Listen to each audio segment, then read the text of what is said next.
अब एक्सरसाइज 5.4 पहला question very most है। AP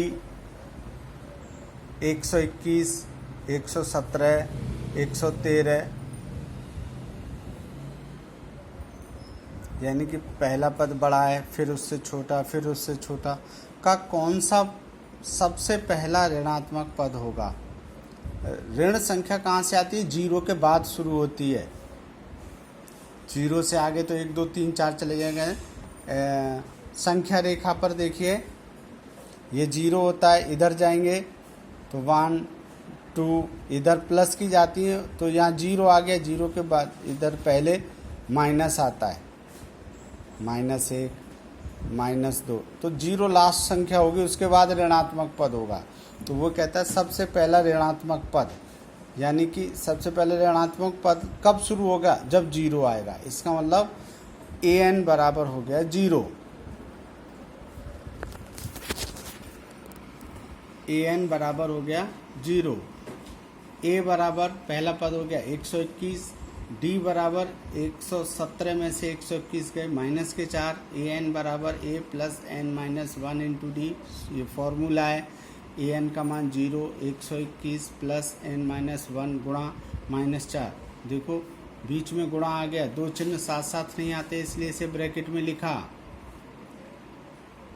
0 बराबर 121, -4 का गुणा इन दोनों संख्याओं में कर दिया तो -4n माइनस माइनस प्लस 4 एकम 4, 21 और 4 25 -4n, 25 से इधर आया -125 हो गया क्योंकि बराबर के इधर आया, माइनस से माइनस कट गया।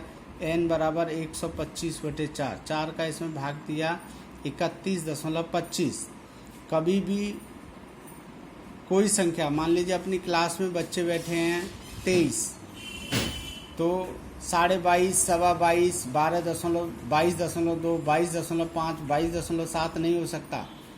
यानी कि कोई संख्या जो है पूरी होगी। ये आया 31.25, इसका मतलब है n बराबर 32वां पद शून्य होगा। शून्य के बाद ऋणात्मक शुरू हो जाएगा। ठीक है।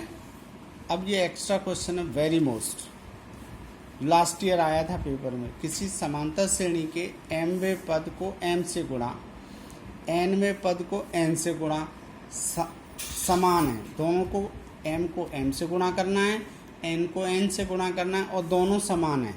समांतर श्रेणी का m प्लस nवां पद ज्ञात करो। सूत्र क्या होता है? a बराबर n माइनस 1, an बराबर a plus n minus 1 into D. mवां पद कितना हो जाएगा? और m में पद में m का गुणा करना है, n की जगह m रख देंगे सिर्फ। a बराबर m माइनस 1 इंटू डी गुणा m।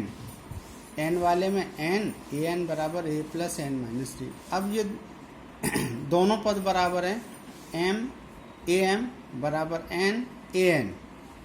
m का गुणा इस m में पद में करेंगे तो formula a plus m minus 1 into D m बराबर n a plus n minus 1 into D.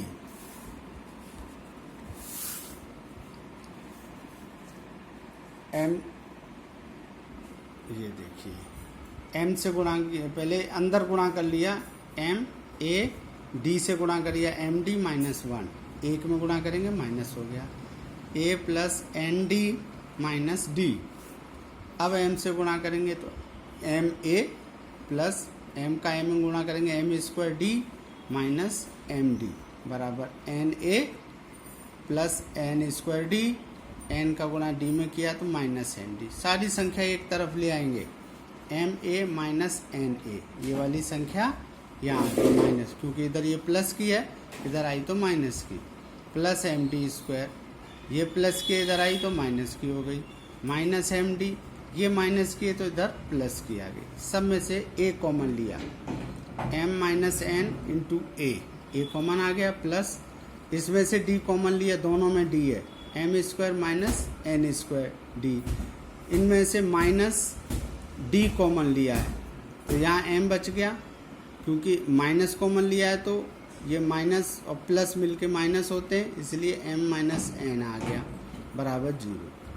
अब एक फॉर्मूला हमने 9th में पढ़ा था, ए स्क्वायर माइनस बी स्क्वायर बराबर ए प्लस बी, एक में ए माइनस बी, है ना ये वाला फॉर्मूला। तो ये फॉर्मूला यहाँ लग गया, यहाँ m square minus n square हमेशा माइनस वाली संख्या पे लगता है, माइनस होना चाहिए, प्लस होगा तो नहीं लगेगा। तो एक ब्रैकेट में प्लस आ गया एम माइनस एन, एक में एम प्लस एन आ गया, सम फैक्टर कर दिए इसके, m minus n a plus M plus n, m minus n into d minus m minus d.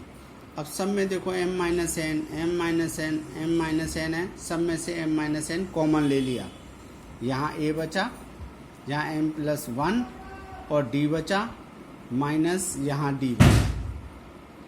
अब इन दोनों में डी है ना, इन दोनों में से डी कॉमन लिया, तो m minus n a plus M plus N minus one, ये दोनों एक ब्रैकेट में दो संख्या है ना, इसलिए इसको ब्रैकेट में ही रखेंगे, माइनस वन इंटू डी बराबर 0।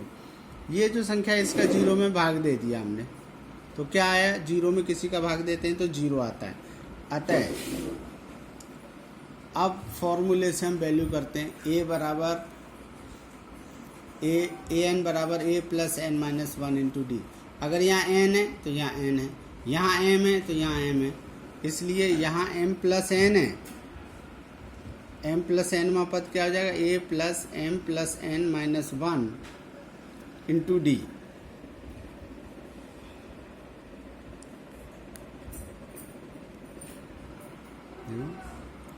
ए plus M plus N minus one into D, दोनों में से डी कॉमन लिया, इज इक्वल टू, इसका मान पहले से 0 आ रहा है बराबर 0। यही हमको सिद्ध करना था। कहता है एम प्लस एनवा पद कितना होगा, 0। अब एक्स्ट्रा क्वेश्चन, एक और एक्स्ट्रा क्वेश्चन है,